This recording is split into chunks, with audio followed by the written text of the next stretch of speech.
talk about it. My son, he used to meditate quite often, and he like knew how to open his chakras and everything like that. He learned that from my husband. Welcome to Conversation for the Soul. I am Linda Christine. Today we have Liezl Smith joining us. Hello, Liezl. Hi, Christine. Thank you so much for this opportunity, for inviting me on here. Absolutely, absolutely. I'm looking forward to getting to know you. So, I usually like to ask everybody, was there a certain point where you stepped into your conscious awakening, and what was that unfoldment like for you? It's a kind of was a few steps along the way. It wasn't just all in one moment for me. I'd say I was always slightly looking for it, yearning for it, perhaps, in the way of I was always reading alternative books and thinking differently and just trying to question everything.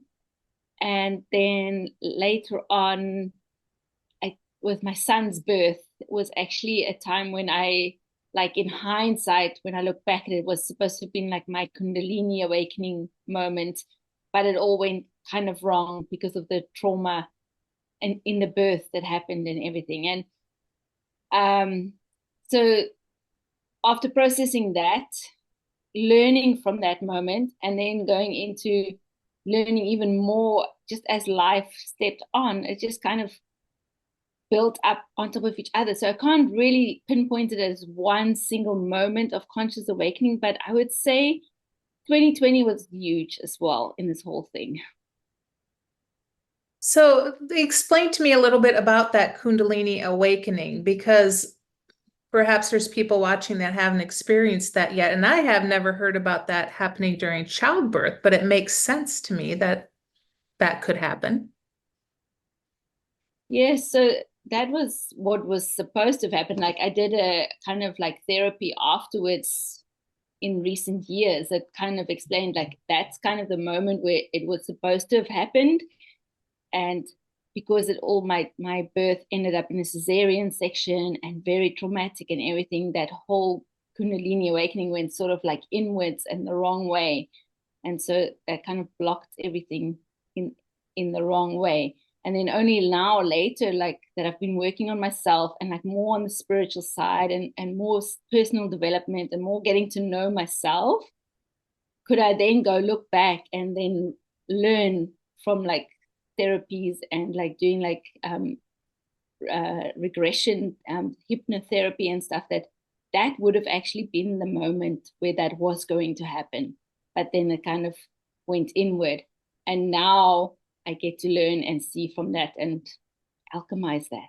Oh, okay. I misunderstood that. I thought that it did happen during childbirth. No, it was. So,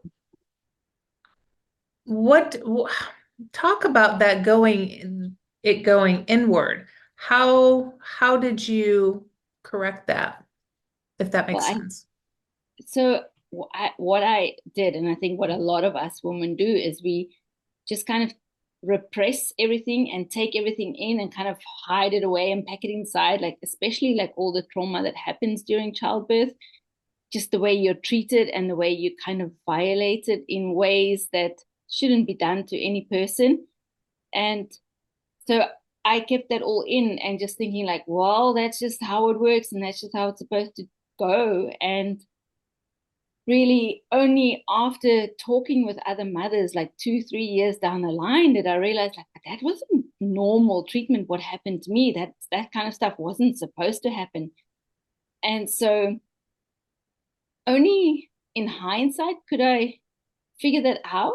And I think by it happening to me and by learning about it, it's made me who I am now, and it's made me be able to share the story, although it's not a story I share often. But I do realize like that that whole process, it's still so um untalked about, like we don't talk about that enough, that we get so violated and then we just hold it in instead of releasing it because we think it's just normal, but it's not. Yeah, yeah, it really, childbirth in a hospital is awful. Yes, If I knew now, if I knew then what I know now, things would have been very different for me as well.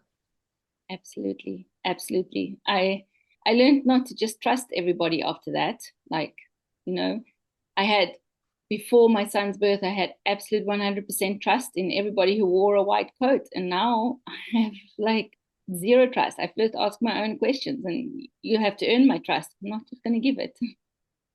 And I'm guessing did 2020 kind of feel that for you as well? Yeah, 2020 kind of really made me realize I wasn't the crazy one all these years, that all these things that I thought and believed and um, read about and researched about were actually real. And in 2020, um, my husband and myself, we could just see that the events, how they were going to unfold. And we were trying to warn people about it. And then they didn't want to hear anything about it. So it was again kind of this, first of all, a position of you feel like disempowered, but then realizing that you are actually empowered, that you don't need to feel that way, like that you are empowered with the knowledge, and you are, as long as you just stand in your own truth, what can they do to you? You are in the Netherlands, just so people know. Yeah. What was it like over there? Was the government trying to force it upon you as well?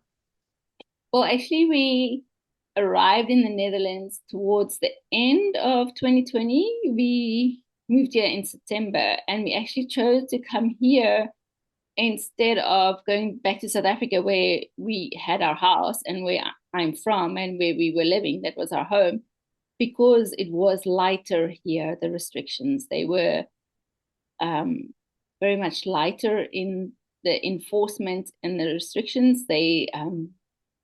For instance, you didn't have to wear a mask as soon as you stepped out of your front door, which in South Africa, they had made it like as soon as you leave your house, you had to wear a mask. I think some people were wearing them inside their own houses. Mm. And then later on, they even made like an exemption card that you could use, that you could just print off the government website, that if you didn't want to wear a mask, you could show this card like inside shops and things, and they would let you in. But then they did get quite hefty with, they closed all the shops.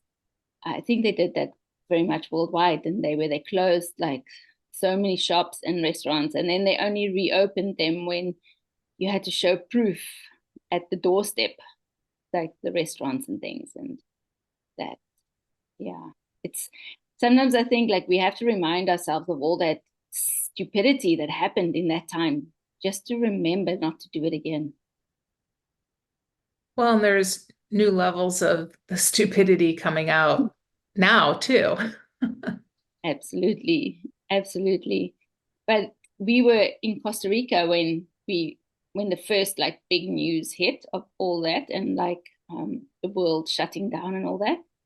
And it was quite interesting to see, because we basically like were living in different places, because we were South African, so we were keeping up with the news there, and we were working very much in American society because we were working on cruise ships, my husband, and then we were in Costa Rica, and then we had family in the Netherlands. So we had this overview of like what where everything what was happening, and to see it so coordinated was also an eye opener. Oh, so you guys work on cruise ships. That's fascinating. Yes, my husband worked on cruise ships. I worked there many years ago, and that's how I met my husband. And love at first sight. And yeah, Oh, that's yeah, why he's Dutch and I'm South African. I love that. That's so beautiful. Is he at the same level of consciousness as you are? Yes, he absolutely, Really? yes. Really? So you both kind of had this awakening to your conscious selves together. My husband sometimes is even more spiritual than I am. During this time in 2020, we turned, we hit the, what would that be, 42. We were 42 years old, and he had read somewhere that like that is around about the time that your crown chakra really opens up um, naturally. And Hmm. so he really always thought it was his third eye chakra, you know, the pineal gland and everything that he was kind of getting his information from. But then when that happened in 2020 and we hit the age of 42 and he was on the ship alone and we were in Costa Rica, he just had these very clear downloads and things. And he was like, it's the crown chakra that's been all these years guiding me. Wow, that's awesome. Well, that must make, I think a lot of couples perhaps struggle a little bit with being at different levels. That's so beautiful that the two of you are at the same place. Yes, yes. No, I thank my lucky stars every day. I'm very, very happy and fortunate to have this relationship. So how many kids do you guys have? We have two kids and we homeschool them. My son is 12 and my daughter's 8. And they're very much their own thinkers. My son is giving me all the labels of like what the mainstream would give, you know, thinking I'm a conspiracy theorist, but he's starting to see that his favorite YouTubers are talking the same way. So that's a good thing. I was just going to ask you because a lot of these kids these days are coming in and they are so lit up. And I was wondering if your kids like make any predictions or, think very higher consciousness, any of that going on? Well, they definitely think very different. They definitely think totally different than what I thought as a child. And my daughter is very in touch with animals and nature. Um, I I really believe she'll be like some kind of healer for animals, but not in the veterinary sense, like more like in a spiritual or some kind of sense like that. And my son is he's he's highly intelligent. So most of the time, like I don't really know what's all going on in his head. Like he does like three things at one time and takes it all in. And yes, he's also a very sensitive soul because of course his birth was a near death experience for him. And like that has shaped his life in very interesting ways already. And so he's very we have to constantly remind him to do activities so that he feels his body, like so that his soul can connect with his body, like that he feels the connection. Like, and one of the ways he also enjoys that is through food. He food brings him that connection to like the soul and his body. So he enjoys like really kind of interesting foods, and he also one of his dream trips that we want to make come true for him is that he wants to go to Italy to try squid ink pasta. So that's on our bucket list. Oh, that's so sweet. So, do you mind talking a little bit about that near-death experience for him? And does he talk about that or remember any of it? He doesn't. He does talk about it now and again. We'll talk about it. He'll bring it up and we'll say. And um, so I have a very good friend who's an astrologer and the QHHT therapist and stuff, and she helped me to discuss this with him and like to get more insight with this for him. And so what she said is that like what I said about the food and to remind him about his body, like to make this connection. And so he will often come and he will say to me things about like, "Oh, I nearly died when I was born," and things like that. And then I always feel like saying, like, I remind him, yes, that is the case, but you survived. You didn't, it's not only about having had the near death experience, you survived and you did make it and you did stay and you are living now. So I kind of always feel like reiterating to him that it's not only about that moment of that experience that happened, but that he's here now and that he is safe and he is enjoying life. Mm, so beautiful.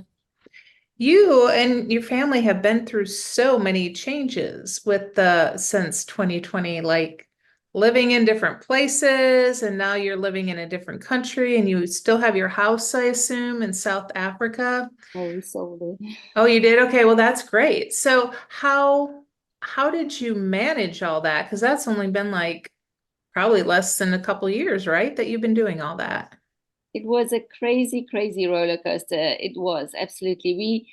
So what actually happened was in 2020, how we ended up in Costa Rica is that we got off the ship and we had planned that we were going to buy a second house there in Costa Rica because we didn't want to fly home every time from the Caribbean all the way back to South Africa and then just 3 months later fly back again to the ship. So we thought like, okay, we'll make a second home base in Costa Rica. We love the nature, we love surfing.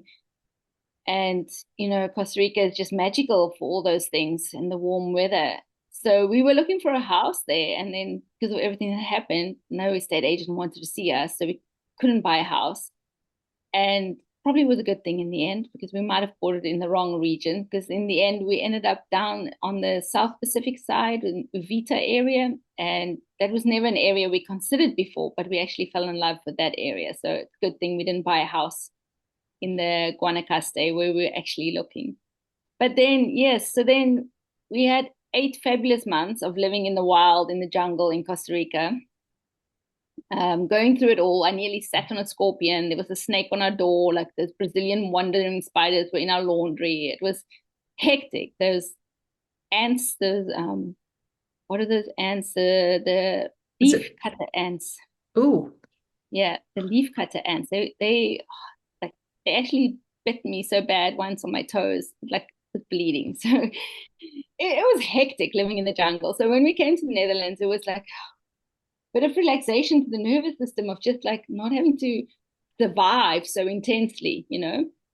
But then we were in winter and we were in like another culture shock because even though my husband's Dutch, like we're not Dutch, like, and even though my forefathers were maybe Dutch, like I'm not Dutch, like it's so different coming to live in a place that you've only ever visited before, like on holiday.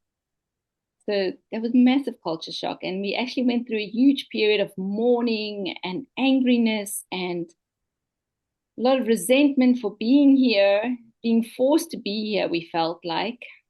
Um, yeah, so it took us 3 years to get back to South Africa. Like we only now this last year in August got back to South Africa since we left back in 2019 and managed to like go to our house and pack up all our stuff and sell the house and sell the things that we don't want anymore. So we went through it like the whole like of like as they say the steps of mourning or everything like the anger, the hatred, the like not wanting to be there and to come out eventually on the other side. I think we only came out really out of all of that like about May last year, like between like early 2023. It was intense. I think I would say the majority of the planet probably has PTSD from the past 2 or 3 years. I agree with you there. I absolutely agree with you. So, coming from South Africa, you probably still have a lot of friends there, I would imagine. What what's the climate there? What's really going on there? Because I've heard or seen some things on the internet that there's a lot of fighting. Oh yeah. And I mean, what do you get from your actual people that you're connected with there? Well, South Africa, we are the people of South Africa have a way of making jokes and fun of like bad situations to make it kind of livable. Because if you have to just face it in cold hard facts, I think everybody would sit and cry in their hands because it's such an amazing country with such beautiful people, and it's just been caused so much hardship, from the electricity being cut off like daily, the electricity gets literally switched off for 2 hour intervals at different times during the day. And I mean, on top of the stress that everybody already has of like the incomes, that there's not enough jobs, that there's like a lot of hardship. Then on top of all of that, they still switch off the electricity then. So that doesn't just go for a household suffering of like, okay, you have to plan your day, like when can you cook, when can you clean, or like you don't have electricity half the day. But it also goes for factories, businesses, malls, shopping, you know, everything relies on electricity. And when they just flick the switch, it's like how can an industry perform like that? An industry can't run on solar panels. They can't run a factory on wind power and solar panels. So it's just been a massive downward slide. And because it slides downward like this, the crime just increases. So, like, you're in a constant state of fear. You're in a constant state of nervousness, anxiety, looking over your shoulder. It's intense. It's when we were there now in August last year, everybody we met was saying to us, "Oh, you're so lucky to be in the Netherlands. You're so lucky to have got out of here. Can't you bring us with you? Don't you have a job for us over there? Can we not come with you? It's sad." Hmm. Hmm. Yeah, and it seems like portions of the planet are following suit with that, unfortunately. What's the government's excuse as to why they're shutting off your electricity? I actually don't know what the main line is that the government says the reason, but I guess they say the reason is that they haven't been able to maintain all the electricity power plants since for 20 years. Well, this is the narrative that I think most people believe, is that the government couldn't maintain all the power plants for the last 20 years, haven't bothered to maintain it, haven't put qualified people in positions to maintain it. And it's just like deteriorated, and neglect has just caused it to run down, not to be able to supply sufficient energy. But personally, I believe there's more. Okay, there's probably those issues, but I believe that there is more than enough electricity, and they just choose to create this situation. Yeah, it's part of the agenda to oppress. You will have nothing and you will like it, Exactly. from our buddy George there. It's Um, the same with water. They did with the drought in South Africa. Like, the city of Cape Town had a drought for 3 years while the rest of the country didn't. Or like even just over the mountain, there was no drought. But the city of Cape Town and surrounds had drought. It was crazy, ridiculous. wow. And so weather manipulation on top of it. Yes. Weather Wow. manipulation, dams, like opening dams, closing dams, letting out water, all kind of stuff. Mm. How, so you didn't have to spend too much time there during the worst of it, but when you were there and dealing with all of that, and then hearing your friends suffering who are being left behind because you're fortunate enough to move, where do you go spiritually within to deal with that? And how do you yourself personally deal with that? Well, I believe we all have our own journey, right? And we've all chosen our journeys before we even came here. So for the longest time, I thought I could change someone's journey, but it's just not the case, right? We just have to accept that everyone has chosen their journey and everyone has chosen their path, and you cannot change what they have to live through their own journey. So when someone doesn't want to go through the door that you've opened for them or invited them to, there's there's nothing you can do but just respect their choice. And what do you do for you? What do I Because do? it's stressful on you too. Yes. So all I do for myself is I just remind myself of, like, it's their own journey. It's their journey. Like, I have my journey and they have their journey. So at what point in all of this moving around, or maybe it's because you were moving around, what was the push for you to homeschool? Yes, that it was for us to travel, because we had been traveling basically since the age of 23. I've been traveling, and most of it at sea, like working on the ships. And then I met my husband, so we continued that lifestyle. And so it was about 8 years later, 9 years later, that we then had my son. And then we just still continued sailing. Like, I didn't work anymore, but I would stay with my husband on the ship while he was working. The company he worked for actually had this great policy where friends and family were allowed to cruise with officers anyone ranking as officer or higher. And it was free That's of neat. charge. Yeah, you just had to get to the ship and you could stay on the ship with your friend, husband, partner, um, basically as long as you wanted, you know. So I stayed every 3 months. He worked for 3 months and then he would be off for 3 months. So we stayed the full 3 months and then we'd go home together for the 3 months and go back to the ship together for the 3 months. So we were always together.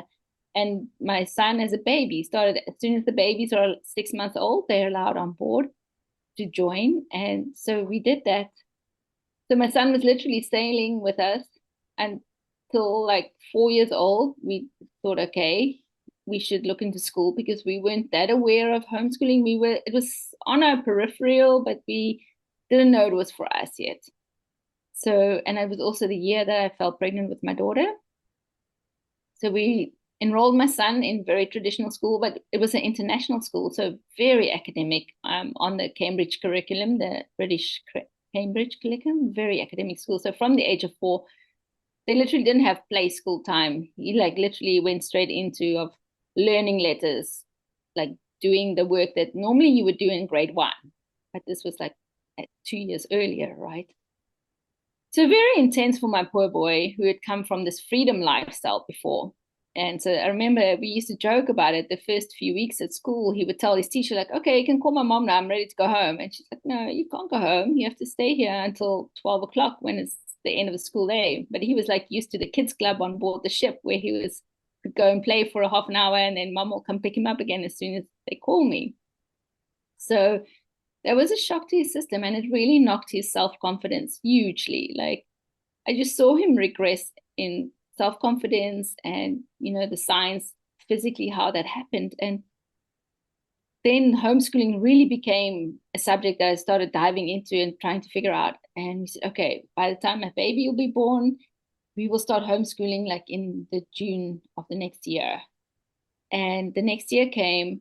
So the second year of school for my son, he had to go up on stage for his birthday. He turned 5 and he would receive like a book on stage for his birthday. And he knew this. And so when we were dropping him off in the morning in the car, he's like, I don't want to get out the car. And he started crying. He's like, I don't want to go. I don't want to go to school. And my husband just at that moment just said, that's it. We're starting homeschooling today. You're not going back to school ever, or as long as you want to, you know? And we immediately turned around and left. And we literally didn't go back to school. And it was the best thing I ever did for my son because he had lost so much self-confidence. He had really, it was so sad to see. And I'm grateful for my husband for taking a step that moment and just changing the plans and saying like, no, we're not waiting till June, like what we had said we were going to do. We're doing it now. Because, yeah, my boy wasn't made for that kind of school. Like it was also maybe the wrong kind of school we chose for him, but we didn't know any better. And it really didn't fit our lifestyle because all the time that then my husband was working for those 3 months, we had to stay behind because my son had to go to school. And so like we already felt that it didn't suit our lifestyle. And that's how our homeschooling journey started. And then by the time my daughter was old enough that she should go to school, we knew we wouldn't because we were still traveling and we were still continuing that lifestyle right up until 2020. So is 2020 when you both got out of the business or just you? I stopped working way back. So we were just always cruising together. Like I stopped working back in 2010. Okay. Yeah. So I And is he still cruising? no, no way. Okay. No, the policies during all of this, no way. That says, did they want you to get the jab? Yes. Hmm. And even just for us to come visit as family on board, they also wanted all of us to be jabbed. So we were like, no ways, not going to sit this out. Was that something that decisions, did you follow your gut instinct on that? Did you have some strong intuition? Did you just think the science doesn't make sense? How did that transpire? Well, like I said, like in 2020, we kind of like just saw it unfold before us before it even did. And we kind of just knew that it was this, the end result was that they were going to force this thing on us. And so already in 2020, we knew that there's no way we will take whatever they try and force on us. And so when it came to that point with my husband's job, he could still kind of get around it, but by being tested like crazy with those sticks up the nose. And I mean, that in itself, I don't think was healthy either. So it got to the point where he was getting like anxiety from having to have the stick up his nose so often, and I was having anxiety for him having to go through all that, and he was on the ship. And even when he tried to speak to them about it and said, like, listen, this is not good for me. Why do I have to test so much and all these things? And I've just had a test and there's no cases of anything happening. Why do I have to do it? They forced him to do it. So it was just a line in the sand moment of like, no way, we can't continue like this. This is it. So he took sick leave, basically, saying like it causes him too much anxiety to have to go through this. And in that time, he could find another job here in the Netherlands. He didn't know what, but yeah, luckily he's Dutch, and in the Netherlands there's a lot of work, so could get a job. Wonderful. Looking back on how you grew up, um, versus how you are raising your children now, what are some of the big differences that you notice? So definitely, me and my husband being present in their lives. Like I grew up with both my parents working, and I had a nanny. So I think I knew my nanny better than my mom and dad because, like, I only saw my mom and dad like what hour maybe before school in the mornings, and then in the evenings after work, and in the weekends. And then it'd always be like socializing and friends for my parents because they were quite young compared to myself and my husband are with the age of our children, because if I compare it with my mother, I'm 45 now, and by the time my mom was 45, I was already 21. So that's like the age difference. My daughter is 8. So yes, so it's definitely a huge difference. Like we were just talking about this the other day, my husband and myself. Like, so we are present for our children all the time. Like we're almost like I'm 24/7 with my kids. My husband, he still has to go to work, but the rest of the time he's always here. So we play games, we do things, stuff together that I didn't get to do with my parents. I got to do that with my grandparents. And my kids don't get to do that with their grandparents because we don't live close to our grandparents. And that's kind of a sad thing. I was even discussing with my father because my father lives in Ireland, my mother lives in Cape Town, South Africa, and my brother lives in Australia. And so we were saying, like, is this kind of really good for us?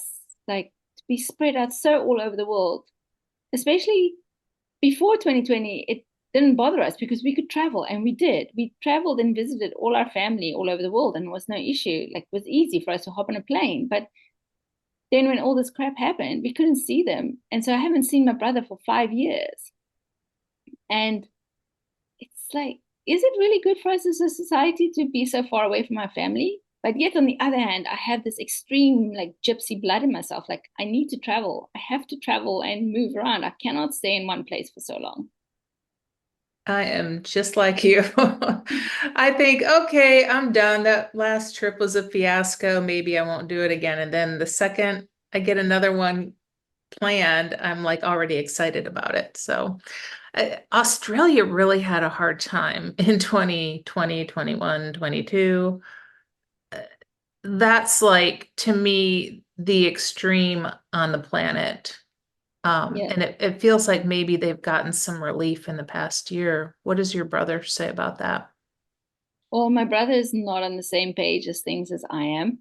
Oh, But um, even in our visits that we went to Australia to visit him way back, like in 2018, 2019, 2017, Australia has always been a police state. They've always had so many rules and regulations, and everybody sticks to it. And when we were there, like, you're coming from a third world country like South Africa, like where there's so much freedom in that sense, because why should you follow the rules? Like it's just a suggestion that you should follow the rules in South Africa. But in Australia, like everybody really follows the rules to a T, and there's just so many signs everywhere with like rules on what you must do and what you mustn't do. And we noticed the amount of road rage because of it on the roads in Australia. And this is just our point of view, what we noticed when we were there. So when all the stuff went down, it was no surprise to us that Australia was such a police state and that they were so bad and everything. Mm. I never, it was on our list to go, and then 2020 happened, and I don't know if we'll ever make it there or not. Because it's something that's when you travel a lot, something that's always in the back of your mind. Well, might this be the trip where I don't get home because something else is going to happen? You're waiting for that other shoe to drop. Do you feel that way? I kind of do, but I try to not think about it because I don't want to put that perpetual fear again in myself, Yeah. because I'm planning a trip to Japan in June. I'm going to Okinawa, and well, we all are, our whole family. And the thing is, like, there's a lot of flights. The fastest flights are via Taiwan, and yeah, if I keep thinking in those kind of directions, I'm like, no way am I flying to Taiwan. The other shoe might drop, and that might be the next Ukraine or kind of stuff. But I just try not to think that way. But I'm still avoiding Taiwan. But I don't want to manifest that reality basically by thinking about it. Absolutely. Absolutely. I agree with you on that. Yeah, we're going to Greece in June, and I just think we're going to have a wonderful time. I just don't let anything else come in there because I'm going to create my reality to be a certain way. You're correct. That's what we should strive for. It's not always easy though in this No, human environment. exactly. But I've actually just been listening to this very interesting podcast. It's someone who's sharing apparently like the secrets from the secret societies of how they manifest and what they believe and how they do it. And they truly believe it's 99 to 100% of what we think that literally manifests and happens. So, I kind of in my business always learned it's like 80-20. It's like 80% mind work, thinking, and 20% strategy, real doing the stuff. But apparently, in these secret societies, they think it's like 99 to 100% of what you think. And the, See, because what we hear in our community is more you have to feel it. What is it? Okay, let's say you want to manifest $5,000. So this person you heard online recently how the elites do it, or the secret societies, they think about that $5,000 rather than feel what it would feel like to have the $5,000 and what that sense would be like. Is it that, does bring in the emotion. Like he says, like oh, absolutely, okay. you have to bring in the emotion. Like he says that a lot of the books and things that we have access to are just, it's the truth, but it's watered down so much that you have to go back to like the originals, like the first editions kind of things, and find those books. It's very interesting. I'm diving into this very deeply. Have you tried using it yet? I'm listening to it like one time through now, and then I want to listen to it a second time through, and then like really implement everything. And a few of my friends, a couple of my like sisters in business, they've like bought the books, like the first edition of Think and Grow Rich. Who's the writer now? I forget his name. Mm. It's on the tip of my tongue. And because I actually started listening to that book as an audiobook, and when they mentioned that it was like, the surname like a Carnegie or something, that it like interviews or something, I was like, I don't want to listen to what these people, like what you call them, the elites or something, what they do, like. But now I've kind of thought about it and thought, like, why shouldn't I be open to hearing what they think and believe? Because isn't that the secret that is getting them ahead and not us, and that they are keeping from us? So just staying open. Yes, and that's key is staying open for sure. Um, you were saying something along those lines. I was going to ask you a question now. It just flew right out. Oh, well, it'll come back to me. So on your spiritual side of your journey, um, have you had any somewhat, I don't know, angelic experiences, paranormal experiences all during that, or not really? I wouldn't say paranormal, but I did a whole course on connecting with my spiritual guides. And while I was doing that course, I could really feel their presence. And I'm quite sad to say I kind of let myself go of the habit of meditating and trying to connect daily. Life just kind of gets in the way and you kind of forget and let it slip. But I actually want to dive back into that because it was really a real connection I felt and the love I felt from my spirit guides and everything for me. It was so healing and amazing to feel that kind of love. So I that is like my tangible experience I've had. And then I know from my past life regression sessions that I've done is that I've got more spirit guides around me helping me that I haven't even met yet. And there are actually amazing beings that I really want to connect to. So it is one of my things that I'm planning to focus on. Like in this year, I've already reached out to my coach I worked with previously with the spirit guides to dive deep into it again because it's just so magical when you realize that there's this life that's physical here, but then there's also this other part of life where you're so loved by these other beings and they're just there for you all the time. It is beautiful to connect, and that's a very important thing to remember to do. Um, and I want to ask you about your kids and if they meditate, but first I don't want to get too far ahead. Tell me about your past life regressions. What prompted you to want to do that, and what kinds of things did you learn? So I in 2020 2020 was actually, like, in hindsight, it was actually a great year because you were forced to learn so much. I started listening to Dolores Cannon because a dear friend of mine whom I met in Costa Rica, and we just had an instant connection. And she's since passed away. She introduced me to Dolores Cannon, and oh, I almost get tears in my eyes now. Dolores Cannon reminds me a lot of my grandmother. They like look very similar. And so I dived into a lot of her teachings. And then when we were here in the Netherlands, I really wanted to do this past life regression that she was speaking of, Dolores, that she designed, created. And I found a practitioner that was actually living like super close to me. So I got to go in real life and visit her. And since then, we've become like really good friends.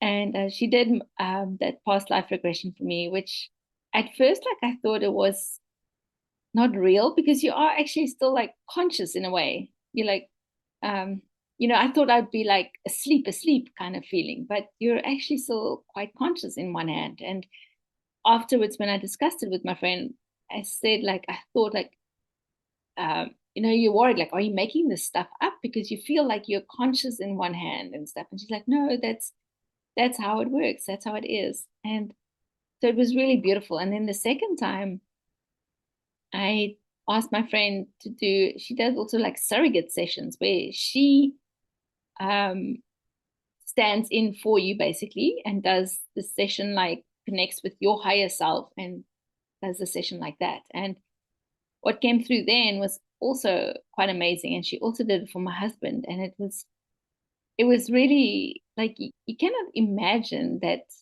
these kind of things, the information that comes up, like it's like, yes, someone could make it up, but it's strikes a chord inside you, like that you just know, like that is real, like that is what happened somewhere down the line with my soul somewhere. And so those past life regressions, I would recommend it really to anyone who's curious. Like if you're curious, do it because it is amazing and it is healing because you also get to ask questions. Like if you have any questions that you want clarity on, or issues. Like I had a question that I really wanted clarity on that had really been bothering me since childhood. And I couldn't get the question answered because the person who it related to had passed away when I was young. And so being able to ask that question then in this past life regression and knowing that I'm getting an answer like from my higher self and from like the spiritual realm, that was amazing. That was really good. Mm, beautiful. I've had a couple QHHT sessions and it does feel like you're making stuff up. You're like, as is coming out of your mouth, my brain's going, come on, really? No. Yes. Yes, I had that as well. Like I in my one session, I was a tree. Like I was a tree and I could feel like all I wanted was the warmth of the sun, like the love and the warmth of the sun on me. But like you feel the emotion so tensely of how you felt in that moment, like that you know that it can't be you making that up.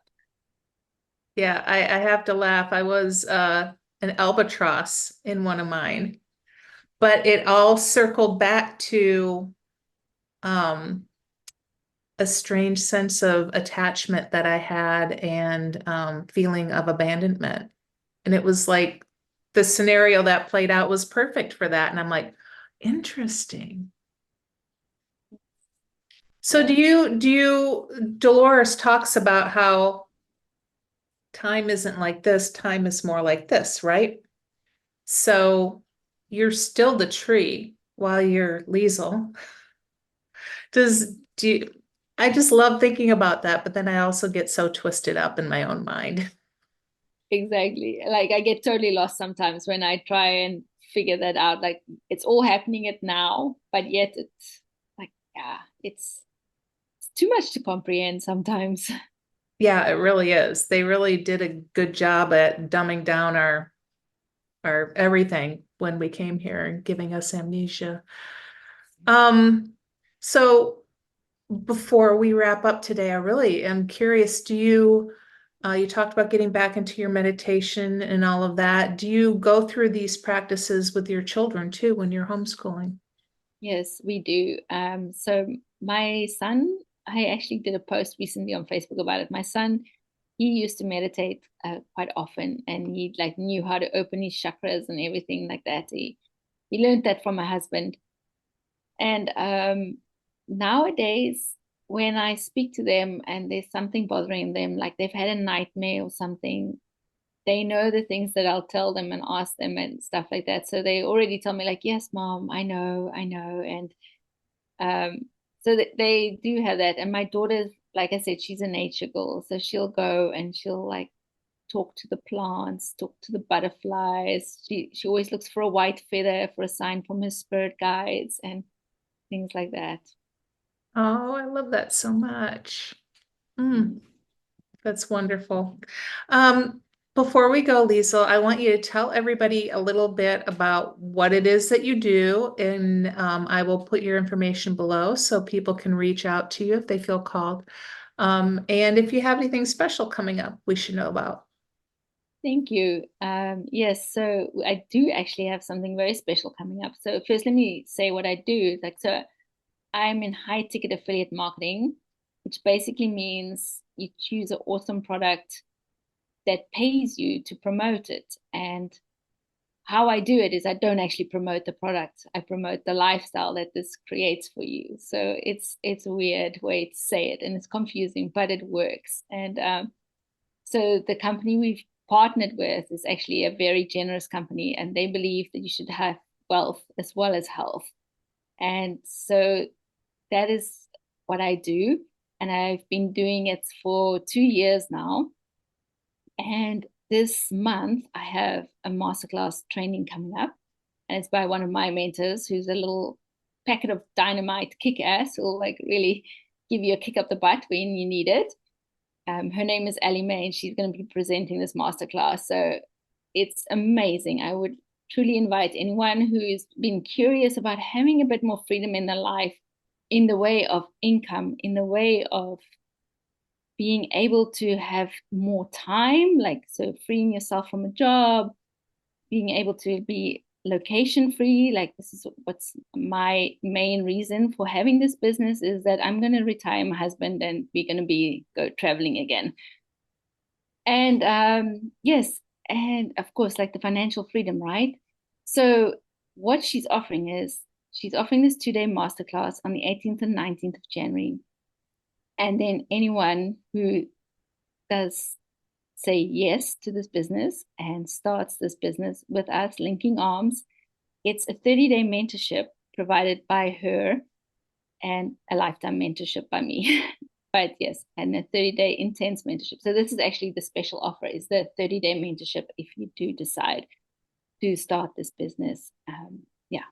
So I will give you the links, Linda, and thank you very much for having this opportunity. Awesome. Thank you so much for being here. It was a pleasure, and I appreciate you being so open and sharing your story with us. Thank you. It's been amazing. I love it. All right. Bye bye, everybody.